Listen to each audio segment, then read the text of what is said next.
Didier Drogba, vous savez que Didier Drogba est d'origine ivoirienne, mais quand il marque des buts, c'est les Sénégalais qui applaudissent. Pour quelle raison? Parce que tout le monde sait en Afrique de l'Ouest que la raison pour laquelle Didier Drogba a du succès, pas seulement lui, mais le reste des joueurs dans le football, c'est parce qu'il est venu consulter les marabouts à Dakar. Puis là, dans cette interview qu'il donne à Xibar.net, c'est ce dont il est question. Lors de votre dernière visite au Sénégal, vous avez rendu visite à Serigne Mansour Sy et à Tivaouane. Est-ce que vous l'avez renouvelé pour cette fois-ci? Je pense que la coutume au Sénégal est de tout faire pour recevoir des bénédictions des hauts personnages maraboutiques, donc je ne peux pas venir au Sénégal sans aller chercher des bénédictions. J'ai reçu sa bénédiction, c'est aussi simple que cela. Qu'est-ce que vous entendez par le mot bénédiction? Qui vous a mis en relation avec le marabout? C'est encore du domaine privé, comme je vous le disais tantôt. Peu importe finalement la personne qui nous a mis en rapport, je pense que c'est le bon sentiment, la manière et l'envie que cette personne a eue de me faire partager ces moments-là, de me faire profiter de ces bonnes choses-là qu'il faut retenir. En parlant toujours de bénédiction, les Sénégalais se sont un peu réapproprié votre réussite à Chelsea cette saison et disent que c'est à cause du marabout que vous marquez autant des buts chez les Blues, etc., etc. Si on va regarder José Mourinho, qui est, je pense, entraîneur à Chelsea. Ok. Sur un article du Monde.fr, le 18 juillet 2010, voilà ce qu'on apprenait à propos de José Mourinho. Et si c'était ça le secret de José Mourinho, l'entraîneur portugais de 47 ans au palmarès déjà copieusement garni, 2 Ligues des Champions, une Coupe UEFA et 6 championnats, un marabout kényan a raconté dimanche à l'agence France Presse avoir reçu la visite du prestigieux technicien passé cet été de l'Inter de Milan au Real Madrid qui cherchait de l'aide pour réussir dans son nouveau club. En vacances au Kenya avec sa famille début juillet, Mourinho est venu rencontrer 4 marabouts dans la région d'Ukunda, sur la côte sud du pays. Nous l'avons rencontré à travers un intermédiaire dans un lieu secret à rencontrer Mzi Maktoub, un homme médecine réputé qui tient aussi un rôle de consultant auprès de nombreux politiciens et responsables du monde du football dans la région. Il nous a demandé de l'aider à réussir dans son nouveau boulot. Mourinho a dit qu'il entamait une mission difficile au Real Madrid et qu'il voulait gagner le respect des gens avec lesquels il travaillait, a précisé M. Maktoub, pour qui cette démarche était tout à fait naturelle. Mais là, je vous donne 2 exemples, mais c'est valable pour tous les autres. J'ai un ami à Montréal qui travaille beaucoup dans le ministère, qui s'appelle William, et qui, avant d'accepter Christ et d'être dans le ministère, jouait au foot beaucoup et voulait devenir joueur professionnel. Et son grand frère est en Europe, il joue dans les équipes professionnelles. Et il m'explique comment ça se passe, même au niveau du foot amateur en Afrique de l'Ouest. Avant de commencer le match, on pose la magie et les esprits. Il y a un membre de l'équipe qui doit porter la magie de l'équipe, qui doit porter les esprits de l'équipe. Et c'est ce membre-là qui va marquer.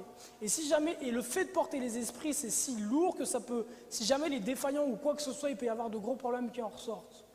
Et William m'expliquait que son grand frère est dans les clubs ici en Europe, et c'est la même chose dans les clubs en Europe.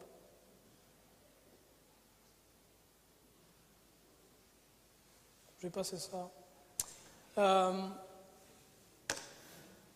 C'est pour aujourd'hui fini. Je vais, si vous le voulez bien, comme à chaque fois, mettre une vidéo de 2-3 minutes pour recentrer la chose sur le message de l'Évangile. Recentrer sur le message de l'Évangile. Et puis, après cette vidéo-là, donc je laisserai la parole à la personne qui fera la dernière prière. Je pense que ce sera l'ancien. Et on aura l'occasion de se retrouver demain pour la dernière partie où on parlera des conséquences de ces cultures-là dans notre vie. J'ai commencé déjà à en parler un peu avec vous aujourd'hui. Et de l'alternative qui nous est offerte. Donc demain, c'est à quelle heure ? À 4h. À 4h demain. Donc je vais mettre une courte vidéo.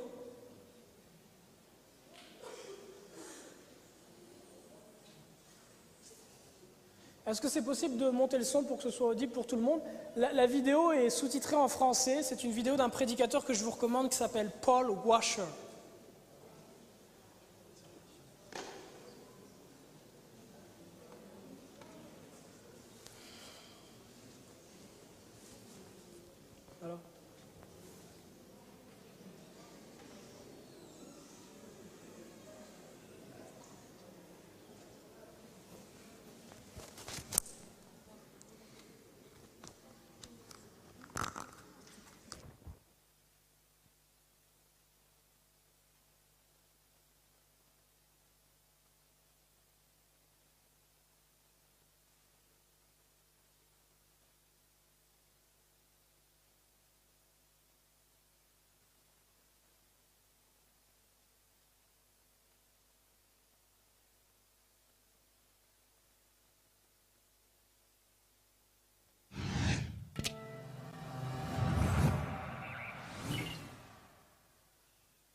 This woman made her living outside of Rio de Janeiro.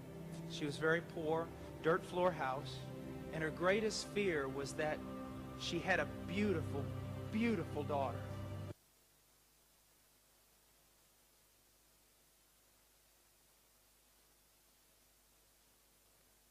And she knew that one day her daughter would leave that house and go to Rio de Janeiro to try to make a better life. And she knew what would happen to her daughter if she went there. One day the woman came home and her daughter was gone. There was a note on the table that said, "I've gone to Rio to find a life." The mother knew what would happen. She took all the money that she had, she bought a bus ticket to Rio de Janeiro, and then she went into a little photo shop, a photo booth, and she spent a great deal of her money, the mother did, just making pictures of herself. And then the mother went to Rio de Janeiro and spent months there. She looked in every hotel, every restaurant, every movie house, all the discotheques, everywhere she looked. And everywhere she went, she left a picture of her face. Finally, she ran out of money and she went home. One night, her daughter was coming down the stairs of a hotel, and she was with a man. She had become a prostitute. She looked like she had aged 15 years. And as she's coming down the stairs, she feels like she's going to die. But she looks over in the mirror, and she sees how she's aged. And then something catches her eye. She sees a picture of her mother. She grabs it. She can't believe it. And she turns it over. And on the back, she read this: "I do not care what you have become. And I do not care what you have done. Please come home." I know all about the sovereignty of God, about the great confessions, and I embrace them all. I know about election and predestination, and all those things I believe. But at the same time, when I look in the New Testament, this is what I hear God saying: I don't care what you've become, and I don't care what you've done. My Son has paid for it all on the cross. Now come home. Some of you young people out here, you are going to ruin your life. Some of you adults bear scars that will never be removed because of the sin in your life. And some of you, the only thing you've ever seen of Christianity is a dead religion. But I serve a living God who has sent us a living Savior. And He calls all men to turn from their sin and come back to Him. And those who come to Him, He will not cast out. Trust in Christ. He is such a Savior.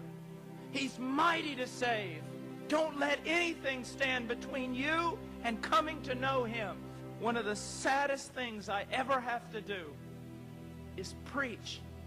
Preach about the love of God. It is so sad because no matter how hard you try to preach, you cannot describe the love of God for sinful men. God is love. And He has provided a Savior.